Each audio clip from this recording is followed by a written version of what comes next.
आज से देश में 3 नए कानून लागू हो गए हैं और अब ठगी के लिए धारा 420 नहीं लगेगी, बल्कि धारा 316 के तहत केस दर्ज होगा। सालों से चले आ रहे पुराने कानून की जगह अब 3 नए कानून ने ले ली है।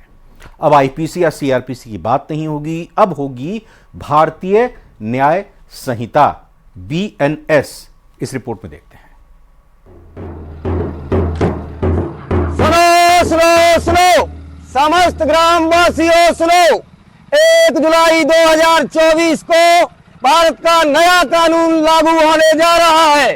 अंग्रेजों का पुराना कानून बंद हो रहा है। इसका सभी स्वागत करें एवं थाना हस्तिनापुर पर उपस्थित होकर कानून की जानकारी लें।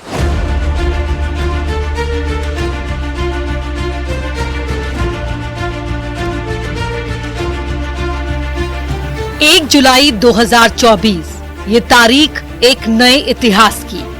भारत में आज से नया कानून लागू हो गया है। अब जो भी अपराध दर्ज होंगे वो सब नए कानून के तहत दर्ज किए जाएंगे।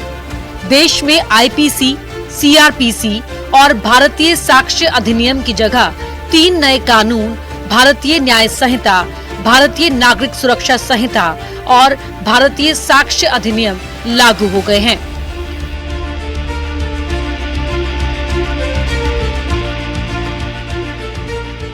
राजधानी दिल्ली में नए कानून के तहत सबसे पहले कमला मार्केट थाने में एफआईआर दर्ज की गई। उधर राजधानी भोपाल में भी नए कानून के तहत केस दर्ज किए हैं। सबसे पहले भोपाल के जहांगीराबाद और हनुमानगंज थाने में एफआईआर हुई। जहांगीराबाद में बुजुर्ग महिला से मारपीट, तो वहीं हनुमानगंज में युवक के साथ मारपीट का मामला दर्ज हुआ है।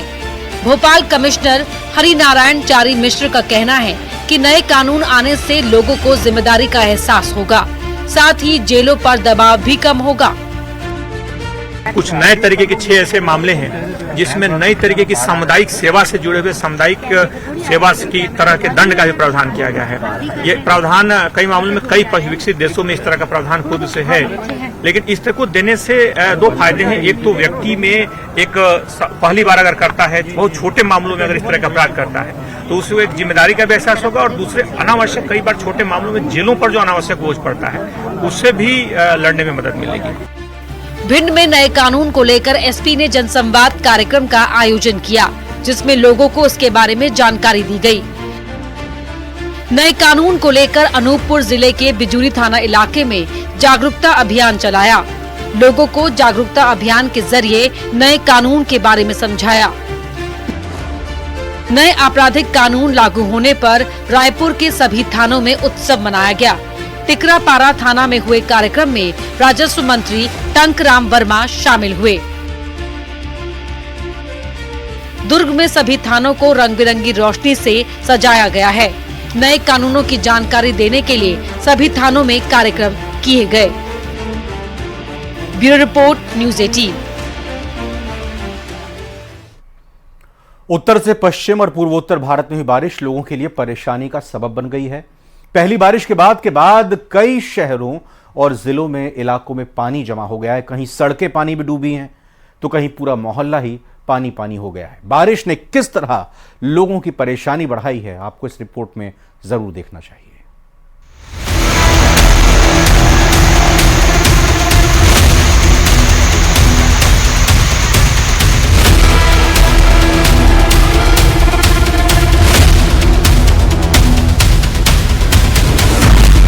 बाढ़ का प्रहार, मैदान में हाहाकार। कुदरत के रौद्र रूप से पहाड़ों में आई तबाही। आफत की बारिश से बेबस जिंदगी।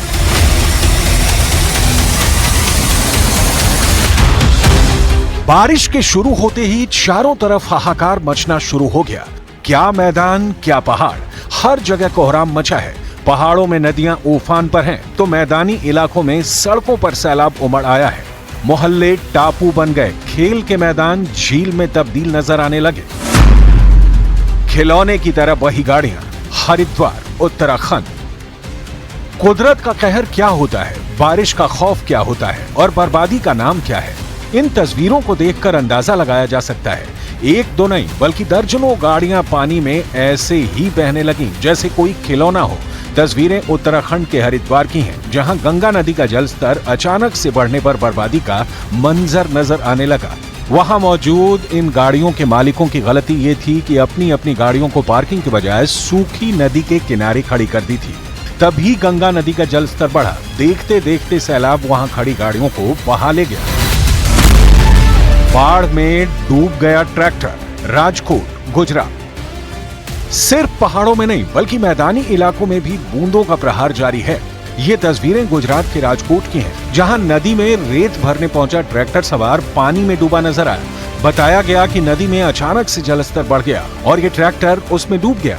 गनीमत ये रही कि वहीं एक खुदाई करने वाली मशीन मौजूद थी, जिसके सहारे ट्रैक्टर को बाहर निकाला गया। सीढ़ियों पर बहने लगा झरना, पंचमहाल, गुजरात।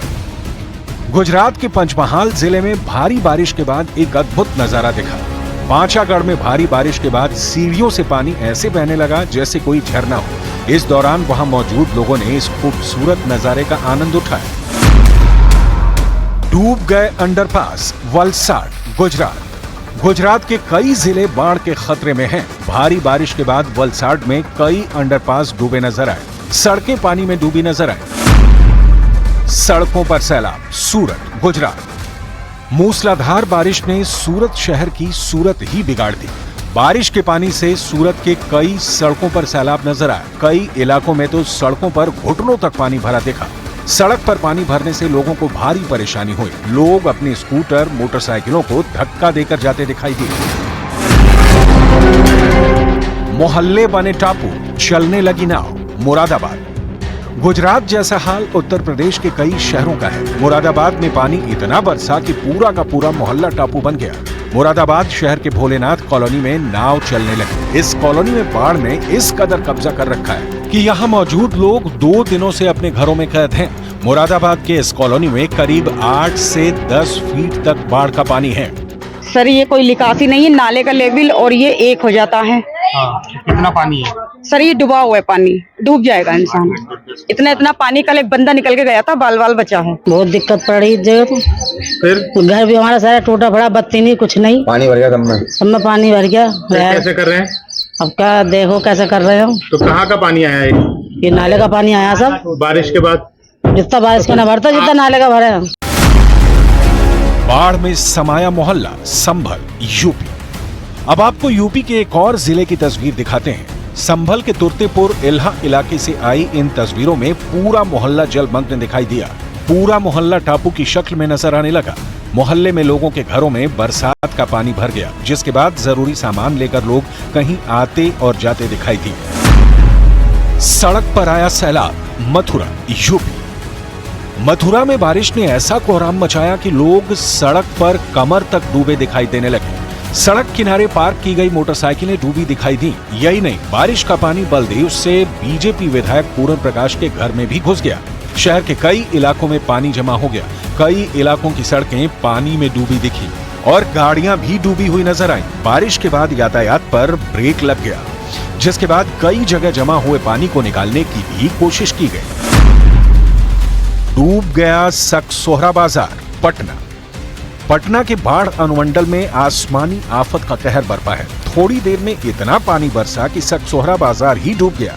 दुकानों में पानी घुसने से दुकानदारों की आफत बढ़ गई। बाजार में इतना पानी बरसा कि सड़क पर लोग घुटने भर पानी में डूबे नजर आए।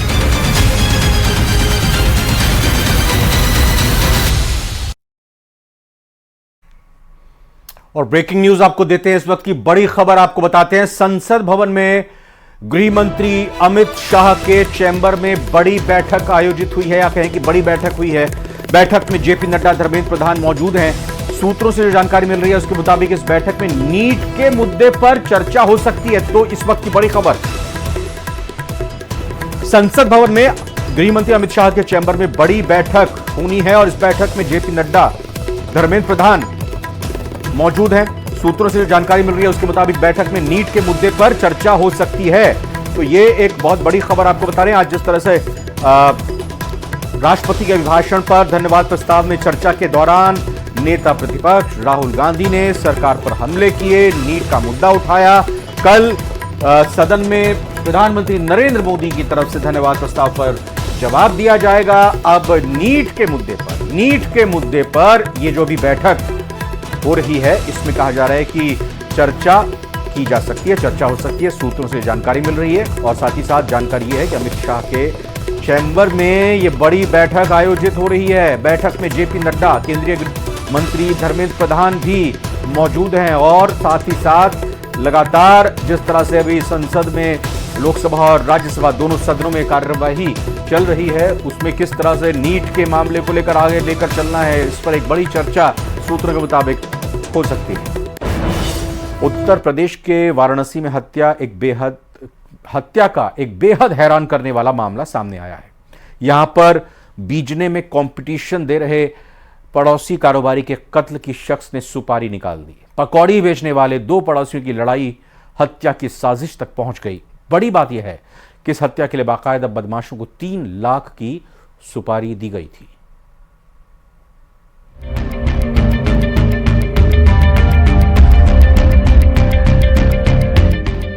पकौड़ी का कारोबार, कंपटीशन बेशुमार,